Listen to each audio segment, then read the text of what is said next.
शिव महापुराण में एक शिकारी और हिरण की कहानी प्रचलित है जो शंकर भगवान ने माता पार्वती को सुनाई थी। वही कहानी हम आपको सुनाने जा रहे हैं। एक शिकारी जिसका नाम था चित्रभानु, जो जानवरों को मारकर अपने परिवार का पालन पोषण करता था। एक दिन की बात है, घर पर भोजन नहीं होने के कारण परिवार के सभी सदस्य भूख से व्याकुल होकर चित्रभानु से भोजन के लिए कहने लगे। परिवार की ये हालत उससे देखी नहीं गई और वो भूखे प्यासे ही जंगल में शिकार खोजने चला गया। लेकिन बहुत ढूंढने पर भी उसको कोई शिकार नहीं मिला और देखते देखते शाम से फिर रात हो गई। वो भूखा प्यासा तालाब से जल लेकर शिकार की प्रतीक्षा में एक बेल के पेड़ पर चढ़ गया।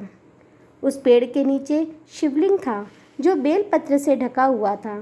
परेशान होने के कारण वो बेल की पत्तियां तोड़ता जाए और नीचे गिराता जाए और जो जल पीने के लिए भरा था हाथों से शिवलिंग पर गिर गया।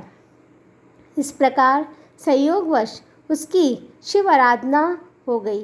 रात बीतने पर एक गर्भवती हिरनी तालाब के किनारे पानी पीने आई। शिकारी को बाढ़ चलाता देखकर उसने कहा कि मैं गर्भवती हूँ, तुम एक साथ 2 जीव हत्या मत करो, ये ठीक नहीं है। हिरनी ने शिकारी से कहा, मुझे मत मारो, मैं वचन देती हूँ कि मैं बच्चे को जन्म देकर तुम्हारे पास अवश्य आऊँगी, तब तुम मेरा शिकार कर लेना। इस पर शिकारी को उस पर दया आ गई और उसने उसे जाने दिया। तभी उसने देखा दूसरी हिरनी अपने बच्चों के साथ वहाँ से जा रही थी।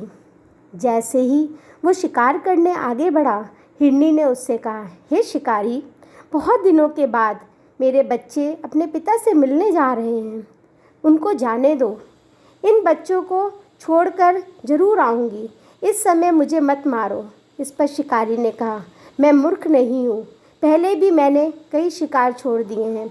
मेरा परिवार घर पर भूख प्यास से तड़प रहा होगा। तब हिरनी ने कहा, मेरा विश्वास करो, मैं इन्हें छोड़कर तुरंत लौटने की प्रतिज्ञा करती हूँ। ऐसा करते हुए सुबह हो गई और अनजाने में ही शिकारी की शिवरात्रि की पूजा हो गई।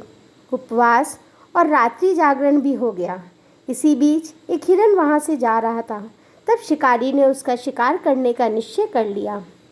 शिकारी को बाढ़ चलाता देखकर हिरन ने निवेदन किया कि यदि तुमने मेरे से पहले हिरनी और बच्चों का शिकार कर लिया हो तो मुझे भी मार दो, ताकि उनके वियोग में दुखी ना होना पड़े, और अगर उनको जीवन दान दिया है तो मुझे भी दे दो। उनसे मिलकर मैं दोबारा यहाँ आ जाऊँगा। चित्रभानु की करुणा जाग गई और उसने उसे भी छोड़ दिया। शिवरात्रि व्रत और पूजा से उसका मन निर्मल हो गया था। उसके अंदर भक्ति की भावना जागृत हो गई थी। कुछ समय बाद हिरन अपने दिए वचन के कारण अपने परिवार के साथ शिकारी के सामने आ गया, जिससे वो उसका शिकार कर सके। उसकी सत्यता, सात्विकता एवं सामूहिक प्रेम भावना को देखकर चित्रभानु को आत्मग्लानि हुई। उसने हिरन के परिवार को जीवन दान दे दिया। चित्रभानु का कठोर हृदय सदा के लिए कोमल एक दयालु हृदय में परिवर्तित हो गया और उसकी आंखों से आंसू बहने लगा। परमात्मा की भक्ति से हिंसक प्रवृत्ति भी बदल जाती है। अगर आपको ये कहानी पसंद आई तो आप इसे ज़्यादा से ज़्यादा लोगों तक शेयर कीजिए और हमारी अगली कहानी को सुनने के लिए इस चैनल को सब्सक्राइब करिए। धन्यवाद।